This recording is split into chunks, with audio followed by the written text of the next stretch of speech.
human no more. I believe this statement describes the sequence of events. The blood we have makes us human, and then we are more than human. We become increasingly beast-like, with increased ability, perhaps supernatural strength, and then we are human no more, and the transformation to becoming a beast is complete. Perhaps this is the transformation that gripped all of Yharnam, and perhaps we willingly become part of this transformation in the opening sequence, infecting ourselves with blood that makes us stronger. To finish, I'd also like to talk about what you can expect from this channel going into Bloodborne. I've spent a long time thinking about all the different series ideas I could do, and thinking about what I've done badly in Dark Souls 2 and what I could do better, and I think I'm starting Bloodborne really strong. With Dark Souls 2, I went in anticipating all these amazing characters and this deep lore, and it wasn't really like that. And I was forced to adapt on the spot with 10 things and story mode, and I had to abandon my walkthrough series because the game was so damn easy. Things like that really threw me off. But with Bloodborne, I'm really confident based on what I've played that these series will stick. One of them is focused around community involvement, another one focused around how hard the game is shaping up to be, and I also have one series that's going to help us delve into the lore of an entirely different universe. The day before Bloodborne releases, I think I'm going to announce all the series that are coming, so you guys can get used to the idea of what I'm going to be putting out, and I think I will tell you the day before release rather than now, because people have been known to copy the structure of the channel, so I think I'll keep it under wraps.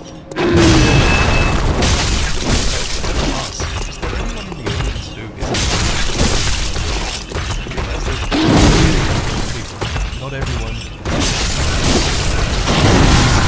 Oh man, I got greedy. Obviously, I'd love you all to be involved in this, but for those of you who can't play the game, I hope you still enjoy watching my content on it, because it's going to be the heart of this channel for the next few months.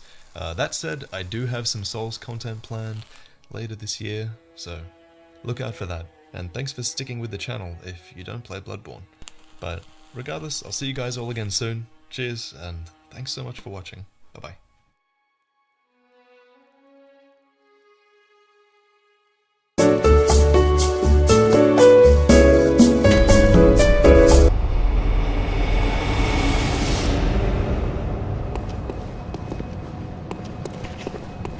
Let there be no doubt. If it moves, you can be sure it's a beast. But even if it doesn't, well, don't take any chances.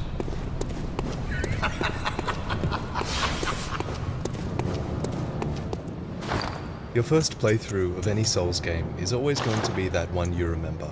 The traps are more surprising, the enemies are more intimidating, and if you're playing on release, then there aren't any guides that you can call upon to help you. Sometimes I find myself wishing that I could wipe my memory clean just to play these games for the first time again, and I'm sure a lot of you guys would like that too. Well, with Bloodborne, Miyazaki says he wants to extend that feeling you get when you play for the first time.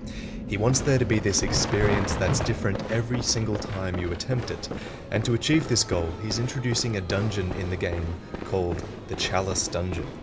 Now, the Chalice Dungeon is procedurally generated. Essentially, what this means is that every time a player enters the dungeon creates itself, with different rooms, different traps, different enemies, different enemy placement, different rewards. You get the idea. What you're seeing on screen now is an example of this dungeon. Miyazaki stresses that this dungeon that you're seeing was made specifically for the presentation, and that the actual dungeon is spanning the entire underground of Yharnam. So what do we know so far? Well, first, this dungeon is optional, and not essential to the main game experience. This is important, really important. Souls games are tightly crafted, with a lot of thought put into their design. While a procedurally generated dungeon will be an amazing late-game experience for replayability, procedurally generated dungeons kind of fly in the face of the tightly designed Souls experience that we know and love. It goes against the core of Souls, and I'm glad it's an optional thing. Secondly, the Chalice Dungeon is a multi-layered underground labyrinth. What the fuck? What?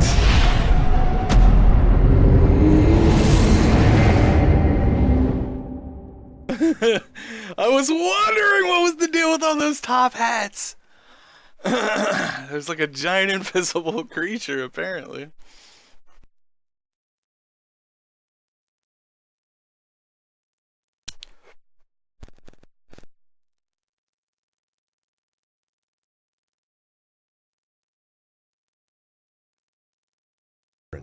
There will be 3 layers that present different surprises and traps related to that layer.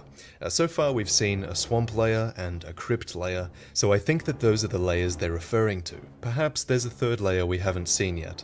Activating this switch will allow you to break the seal and access another section. Here, for example, we see the character finding the seal and gaining access to the next section, which is a boss room, and according to Miyazaki, even the bosses will be randomized. 3rd, the dungeon is going to be very difficult and huge. Therefore, a core theme is sharing this experience with others. Miyazaki stresses that you will be able to share your dungeon with other players, but also within small communities. And this makes me think that your own specific dungeon will have this code that can be shared with other players so they can copy it, which would be awesome. I have this vision of sharing my dungeon with you guys, and having you all share your best dungeons with me. Imagine that. But what we don't know are specifics. Which elements of the dungeon are randomized? Are there hundreds of preset rooms with preset enemies? Or are there preset rooms with randomized enemies? Or is every single element of the room randomized down to the rocks and the grass? We don't know the extent to which the dungeons are procedurally generated yet, and we'll just have to wait and see. But secondly, we don't know how exactly to reset the dungeon, or whether it's even possible to generate a new one for your character. Some articles imply that every character will have their own fixed dungeons, and some imply that the dungeon will be different every single time you enter. Moving on to multiplayer, I have a bit more information for you guys. A lot of co-op scenes were shown in these trailers, and one was against this ancient guard dog clad in flame, and one against a boss named Priest Gascoigne. Oh, yeah, From what I've seen, it seems like a pretty good idea to have a companion in these fights, because these fights are incredibly fast-paced, to the point where I worry if it's even fair. You're definitely fighting for your life, like Miyazaki said you would be. Back to multiplayer though, the only new thing we've learned is that there will be player versus player combat inside. Miyazaki specifically said that he wants to bring more mechanics where we aid the boss in some way, similar to the old monk fight in Demon's Souls or the Mirror Knight fight in Dark Souls 2. Personally, I think that we will be fighting but this feeling that we're going to be playing against think the other kids hunters got it. while they're in some sort of beast form. Since it was confirmed by Gascoigne in the trailer that a hunter can turn into a beast either when he's threatened or when he's lost all hope. Who knows if he can even turn back after turning into a beast. Miyazaki also confirmed that there will be a mechanic similar to the human form, hollow form, that we saw in the Souls series, so I wouldn't be surprised if this turned into human form or beast form in Bloodborne. So what else was shown? Well, you can see most of it in the trailers, but let me recap for you. We see 2 new weapons. One is a cane that can extend into a metallic whip, while the other is a flamethrower that takes our gun slot. We see Priest Gascoigne as a boss fight where before he helped us fighting against the beasts. The other boss fight is this ancient guard, which attacks. Both of these boss fights are frantic and intense, just like the Cleric Beast boss fight was. They're saying that Bloodborne doesn't have this huge fight, but from what I've played, it's still harder than the Souls games were.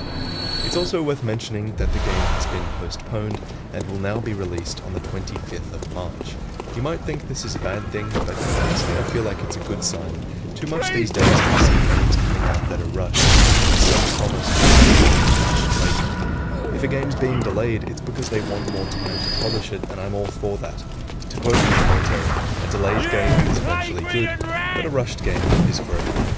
And I want to end this video on something that's important to me, and honestly, it's one of the main reasons I made this video. I want to bring your attention to this. Throughout this video, and others, you've been hearing music made by an incredibly talented guy named Alex Rowe. Alex has this uncanny ability to take the tone and theme of an existing piece of soundtrack and he remixes it in a way that makes it sound completely different, but at the same time it's also the same as what it was before. He remade a bunch of the Dark Souls soundtrack songs, and most notably, he's composed an entire album. It's called Go and load up his music somewhere else or browser on the web or something. You won't regret it. We're really lucky as a community to have it. Sit down in the description. As usual, thanks for watching, guys. We actually have a new story video coming next week, so get back to that. If you enjoyed the last one on Sir Harlan, then you're gonna enjoy this one. It's very similar to the last one. So, subscribe if you're looking for more Souls news, and I'll catch you next time.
Alright. Come on.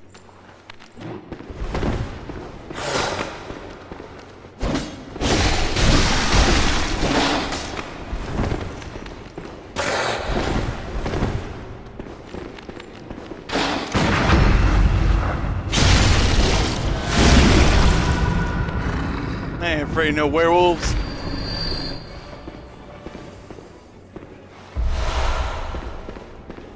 I have a ton of blood after too long here.